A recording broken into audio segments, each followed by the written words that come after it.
नाज़रीन, जनरल आसिम मुनीर को field marshal के ओहदे पे तरक्की दी गई है। ये एक बड़ी ख़बर है और अगर इसे मैं खुशखबरी कहूँ तो वो कम नहीं है।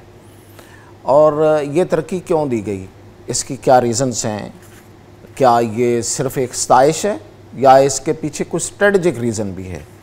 और इसके अलावा भी कुछ खुशखबरियाँ हैं, वो क्या है वो मैं आपसे शेयर करूँगा। और वो हैं दरअसल पाकिस्तान और भारत के हवाले से, और जो भारत की जो प्रॉक्सीज़ हैं दहशतगर्द, उनके हवाले से कि उनके साथ अब हमने कैसे निपटना है।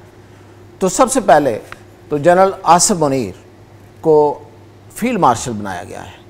ये 5 स्टार जनरल होते हैं, ये उससे पहले ये 4 स्टार जनरल थे एज आर्मी चीफ, अब ये 5 स्टार हैं। यानी कि पूरी आर्मी में एक ही 5 स्टार जनरल इस वक्त होंगे। पूरी तमाम जितनी फोर्सेस हैं हमारी, उन सब में ये सीनियर 3 जनरल होंगे और फील्ड मार्शल हैं। अब ये सवाल यहाँ पे कुछ लोग उठा रहे हैं कि इसकी क्या ज़रूरत थी। इसकी ज़रूरत थी, एक तो पहली बात तो ये है कि हमने नो डाउट भारत को उसके गुरूर को हमने ज़मीन बोस किया। और इतने मुख्तर टाइम में इतनी कॉम्प्रिहेंसिव वॉर जो है वो शायद ही किसी ने देखी हो, कि उसमें साइबर वॉर भी हुई, उसमें एयर फोर्स भी यूज़ हुई, उसमें जो ज़मीनी फ़ोर्स है वो भी यूज़ हुई। और सबसे बड़ी बात यह है कि भारत का प्रोपेगेंडा और इंटरनेशनली उसका जो सफारती तमाम, उसने अपनी हर तरह से उस ड्रामे को अपने शक्ल में अपनी तरफ से उसको जो ड्रामे को असल की हकीकत की शक्ल देने की कोशिश की, वो सारे का सारा नाकाम हो गया। इसलिए क्यों कि ये क़यादत जो थी वो जनरल आसिम मुनीर कर रहे थे। जनरल आसिम मुनीर की तारीफ़ जो है वो आज नहीं हो रही, उनकी तारीफ़ इंटरनेशनल मीडिया बहुत अरसे से कर रहा है। कोई उनको मैन ऑफ स्टील कह रहा है, कोई उनको मोस्ट पावरफुल आर्मी जनरल कह रहा है, और फिर ये कि ये वही जनरल हैं जो ये फ़ैसले ले सकते हैं, ये भी बहुत से मीडिया ने कहा। अब ये ज़रूरी क्यों था? असाकर की जो तारीख़ है, यानी कि फ़ौजों की जो तारीख़ है और जो जंगों की तारीख़ है, वो हमें ये बताती है कि जब आप कोई जंग जीतते हैं तो उस वक्त आप अपने शोहदा और अपने गाजियों को सराहते हैं, उनको तहसीन देते हैं, उनको खिराज पेश करते हैं, क्योंकि वो कौम के माथे का जूमर होते हैं। जो शहीद हो गए, उन्होंने अपनी जान दे के गवाही दे दी कि मैं इस मुल्क के लिए, इस कौज़ के लिए मैं लड़ा, और ये कौज़ बहुत बड़ा है। और जो ज़िंदा हैं, जो गाज़ी हैं, उन्होंने उस जंग को जीता और वो ख़ुद मौजूद हैं, तो उनकी तहसीन भी उसी तरह बनती है। तो इसलिए भी ये ज़रूरी था, जब से दुनिया चली आ रही है उस वक़्त से ये किया जा रहा है। और ये इसलिए ज़रूरी होता है कि आपने अपने फोर्सेस का मोरल बुलंद करना होता है और अपनी फोर्सेस को वो मैसेज बिल्कुल देना होता है कि आपने वाक़तन बहुत बड़ा काम किया है। अगर आप उसको सराहेंगे नहीं, आप उसकी तहसीन नहीं करेंगे, खराज नहीं उनको पेश करेंगे, तो फिर कैसे पता चलेगा? आपने अपनी कामयाबी को ही सेलिब्रेट नहीं किया तो वो कामयाबी नहीं रहती। दूसरी बात, जब इंडियन फोर्सेस जो हैं वो इस वक्त अपने मोरल के बदतरीन दर्जे पे जा चुके हैं और वहाँ पे एक सरासीमगी है। अब उनका मीडिया लगा हुआ है उसमें, वो भी मैं आगे जाके बात करता हूँ, लेकिन वो वहाँ पे एक सफ़े मातम है, वहाँ शिकस्त है, वो शिकस्त खुर्दा इस वक्त बैठे हुए हैं। तो इस वक्त उन पे अपने आर्मी चीफ को फील्ड मार्शल बनाकर उनको एक और उन पे ये वार है, ये एक साइकोलॉजिकल वार है, ये एक नफ्सियाती वार है उन पे, और वो जो उनकी क़यादत है वो मज़ीद अपने आप को डाउन फील करेगी। तो इसलिए भी ये ज़रूरी था और बिल्कुल ये उनका राइट है कि उन्होंने इतनी बड़ी, इतनी अहम जंग, जिस पे पूरी दुनिया की नज़रें थी और पूरी दुनिया देखना चाह रही थी कि देखते हैं कि कौन इसमें जीतता है, और पाकिस्तान उसमें जीता और बड़ी कामयाबी से और बड़ी प्रिसाइजली ये जंग जो है वो पाकिस्तान ने जीती है। तो ये उनका राइट था, उनका प्रिसाइज था। अब मैं आपको बता रहा था कि दुश्मन क्या कर रहा है। दुश्मन तो यहाँ तक कर रहा है, अभी मैं आपको एक विजुअल दिखाता हूँ कि वो ये मोटरसाइकिल का इंजन है।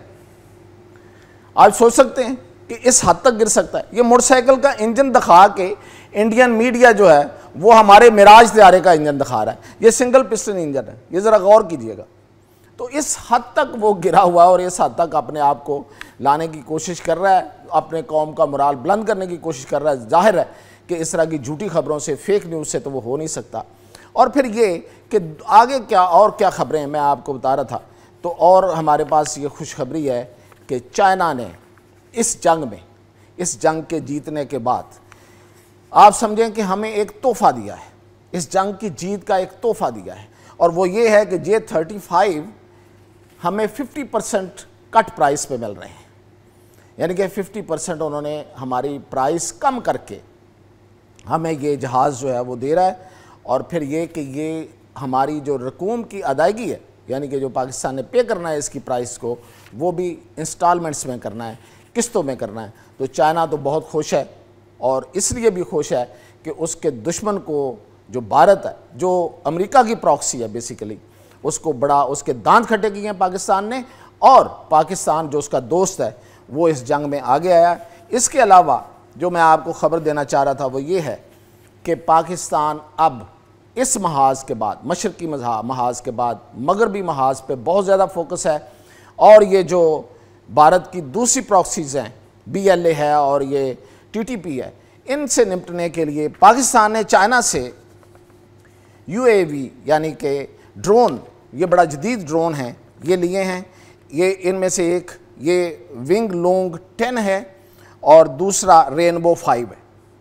इनकी खसूसियात इस कदर अहम हैं कि भारत बेशक उनको क्वाड हेलीकॉप्टर दे, TTP वालों को जो उनसे चल भी नहीं पाते, या उनको कोई भी असला दे, वो अब इन ड्रोन्स का मुकाबला नहीं कर सकते। ये ड्रोन्स जो हैं ये 20 से 60 घंटे, 20 घंटे से लग के 60 घंटे तक ये फ़ज़ा में बग़ैर किसी वक्फे के उड़ सकते हैं, और ऊपर वाली फ़्लाइट में रहते हैं। ये नज़र नहीं आते, आवाज़ इनकी नहीं है, ये साउंडलेस है, किसी को पता नहीं चलता कि ऊपर ड्रोन खड़ा है।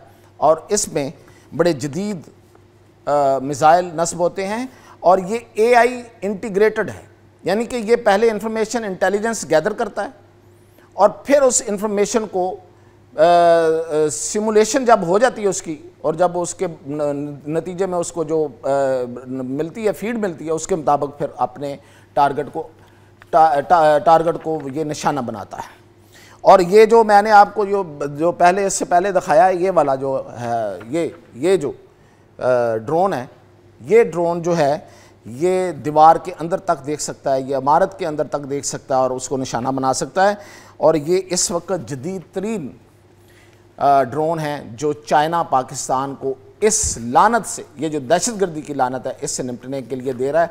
और चाइना पाकिस्तान के साथ मिलकर, मैंने आपको बहुत पहले एक ख़बर दी थी, एक मुश्तरका फोर्स भी बना रहा है इस दहशतगर्दी को निपटने के लिए, ताकि CPEC और ये जो हमारा मिनरल्स का जितना हमने ये अब उसको मिनरल्स को निकालने का जो हमने ठेके देने हैं पूरी दुनिया को, उस सारे इसकी हिफाजत की जा सके, और इंडिया की ये जो प्रॉक्सीज़ हैं इनको शिकस्त दी जा सके।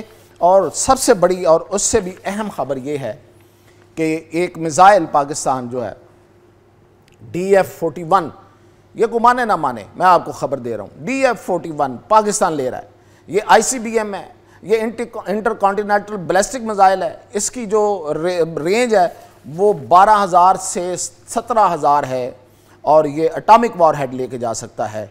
इसका मतलब ये है कि यहाँ से, पाकिस्तान से पूरी दुनिया निशाना बन सकती है। पूरी दुनिया हमारे निशाने पे नहीं है, हमारी दुश्मनी सिर्फ़ और सिर्फ इंडिया से है या फिर उसकी प्रॉक्सी से है। हाँ, अगर कोई उसके साथ कंधे से कंधा मिलाएगा तो फिर उससे भी है। और वो मैंने आपको बताया था कि वो हमने फिर क्या धमकी दी थी, उसके बाद फिर जाके इनको होश आई थी। तो ये है जी बड़ी ख़बरें मैंने कहा आपसे शेयर करूं कि ना सिर्फ ये कि general Asim Munir field marshal बने हैं, बल्कि इसके अलावा भी पाकिस्तान जो है वो उसका दफ़ा दिन ब दिन मजबूत से मजबूत हो रहा है। और हमारी इस वक्त डिफेंस टीम जो है वो चाइना में बैठी हुई है।